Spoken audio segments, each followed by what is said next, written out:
First off, good morning, everybody. My name is Jacob Martinez with March for Our Lives Phoenix. I want to thank you all for being here and thank the legislators and partners and Superintendent Hoffman and community groups, everyone for being here and standing with us today.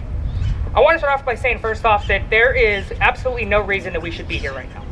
There's no reason that high school students and college students should be down here at the Capitol trying to influence and implement common sense policy that's going to keep communities safer. There's no reason that we should be marching for our lives, but yet here we are. Last week we saw one of the most despicable actions take place, where 19 babies, 2 adults, and 17 were murdered, and 17 more were injured. And just before that, we saw 10 more people killed in Buffalo, and we didn't even have time to mourn them before we had to move on to the next shooting. And instead of addressing the root cause of this issue and addressing what we can be doing to prevent tragedies like this from happening, instead the legislature is touting conspiracy theories and listing every other reason under the sun except the actual true root cause of the issue, and that is how easy it is to get access to a gun in this country. Then yesterday, Senate Democrats forced a vote on universal background checks. They made the legislators put their money where their mouth was and show where they truly stand. And instead of trying to work together and enact meaningful change, there was a strict, hyper-partisan vote where they voted down the most simple resolution, universal background checks, which a majority of Americans support, and all it does is enforce the laws already on the books.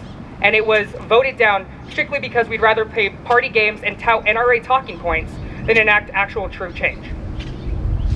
That's why we're here, to send a message that we're not going to continue to stand by while children and community members are murdered, while the legislature refuses to act and would rather talk about an election that happened 2 years ago than people dying in our streets every single day.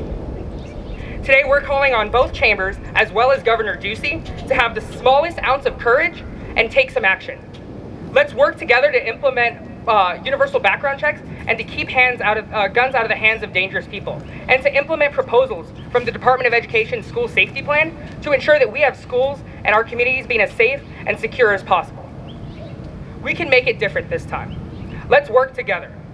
Let's put aside partisan bickering and hyper-partisanship and actually ensure that we're creating meaningful and substantial change here in this state.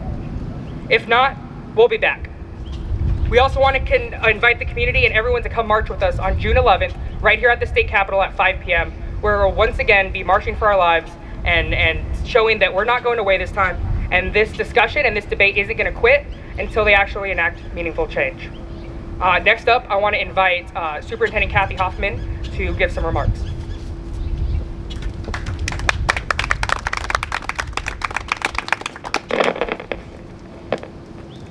Good morning. In 2019, on the heels of the Parkland massacre, the Arizona Legislature ignored the calls of March for Our Lives students to form a school safety task force. Knowing that there was no time to wait, I launched the School Safety Task Force at the Department of Education. The task force created a model school safety plan for schools to use and called for the legislature to act on several recommendations, which they have yet to fully address. Included in those recommendations was allocating sustainable funding for a statewide school safety tip line. The task force also called for the state legislature to fully fund resources like the School Safety Grant Program, which had been expanded to include school counselors and social workers, but the state funds allocated did not meet the demand from our public schools. Last year, in response to the students' and educators' call to action to address the mental health needs, my administration invested $21 million of COVID recovery funds to hire more school counselors and social workers, and we've successfully cut the student-to-school counselor ratio by 20% since 2019. But this is not enough. And after the next school year, the federal funds used for these new positions will expire. So today, I'm calling on our legislature to make these investments permanent and to add them so that every student in Arizona has access to mental health resources in their school. But these issues go beyond our schools. This is not just a school or public education issue. We need greater access to mental health resources for all Arizonans.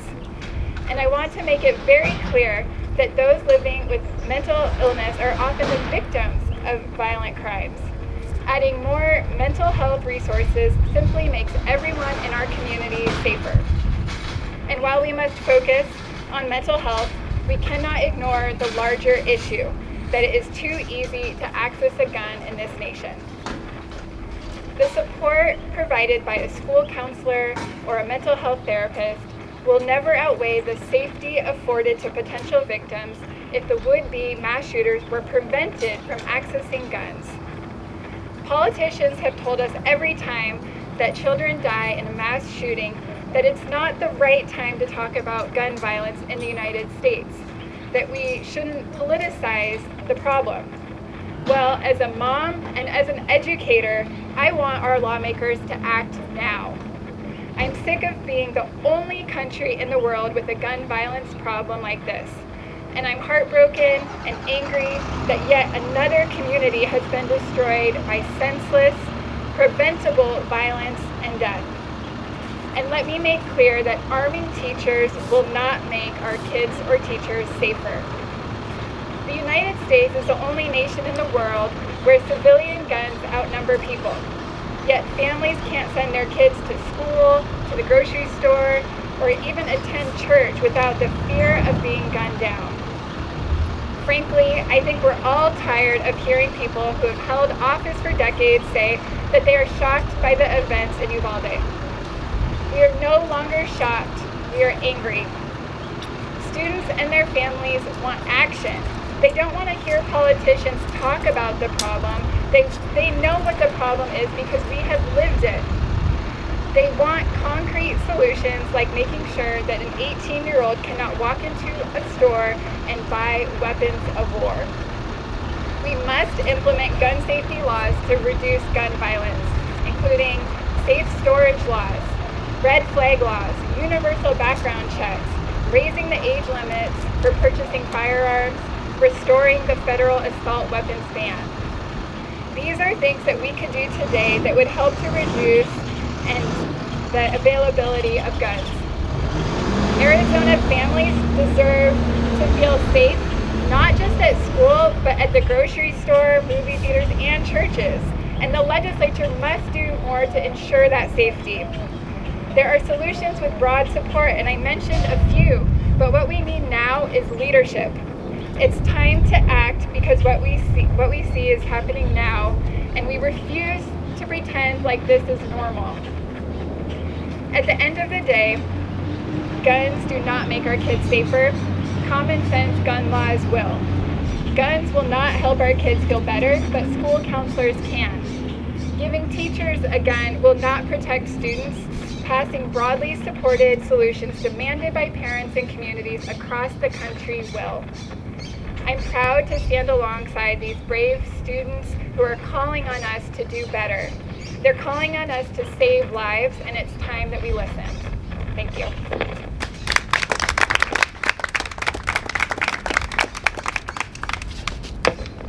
Thank you, Superintendent Hoffman. Next up, I want to invite House Minority Leader Reginald.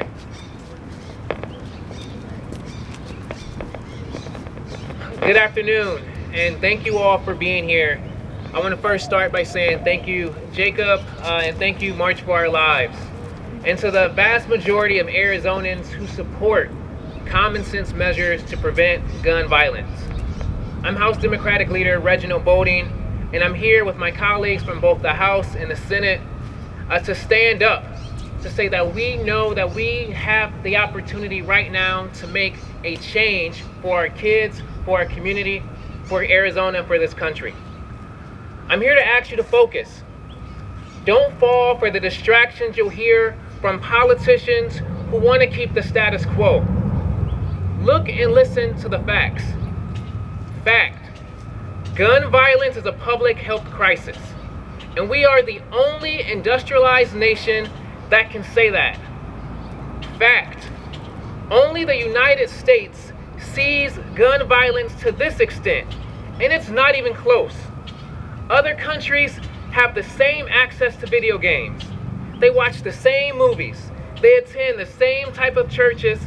The question is, why aren't they shooting and killing each other on a daily basis the way that we do? The answer is simple. It's access to guns. There are more guns than people in the United States. There are more guns than people in the United States. And it has never made us safer. Gun ownership will never go away, nor should it. But gun discipline has to be part of the question. There are simple reforms we all should be getting behind. The idea to see if a person purchasing a deadly firearm has a history of violence consistently polls in the high to mid 90s throughout the country, and it has for years. You heard me correctly. Violent history checks before firearm sales poll as high, if not higher, than mom and apple pie. The American people are smart. They know that violent checks save lives.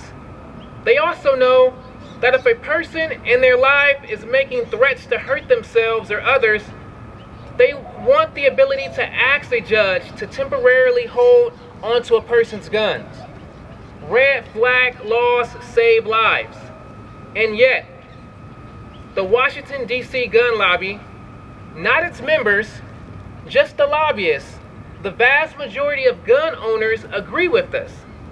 The gun lobby has a slim majority of legislators here who are so terrified that they won't even make a move.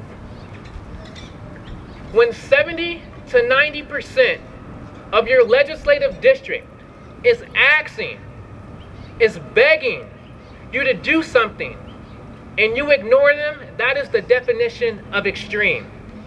And I stand firmly behind the Second Amendment when I stand with the 95% of Americans in support of violent history checks before purchasing firearms.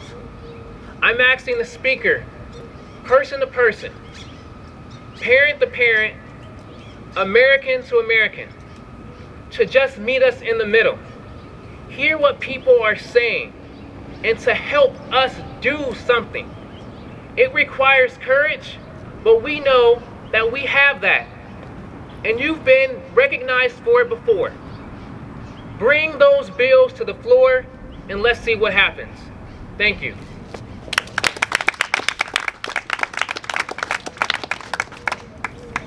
Unless anyone has any questions, that will conclude our press conference. I got a question. Mr. Boley, Mrs. Rios, if you want to address this. You know the history of this institution. You know how it's reacted in the past to mass shooting after mass shooting. It's not done much. In fact, after Tammy Gifford was shot, we named a state gun that year. Federal flag laws have gone nowhere. Do you really think this press conference or call for any action is going to mean anything? You know, so the idea that as Arizonans, that we have to ask that if we see our kids marching for their lives, begging and pleading for their lawmakers to do something, asking will their lawmakers actually react? I hope so. But we have seen a history here at the state legislature where if it's not our children, it's their teachers, it's their parents, it's community members who are asking legislators to stand up and act. And we've seen time and time again when the majority has not chosen to do so. But we hope this time is different. I can tell you over the last several weeks, there's been a cloud of sorrow hanging over myself as a father of 3 young girls. One who just attended her kindergarten graduation. That moment to really step out and see the smile on her face, the excitement of the other kids, and for parents in Texas, they didn't get to see that smile. They heard gunshots. Some of them will never see their loved ones ever again. And if our lawmakers refuse to stand up in this moment, at this time, then I don't know when they ever will. Representative Holding, will you attempt to do what the Senate tried to do yesterday? Get a motion to hear one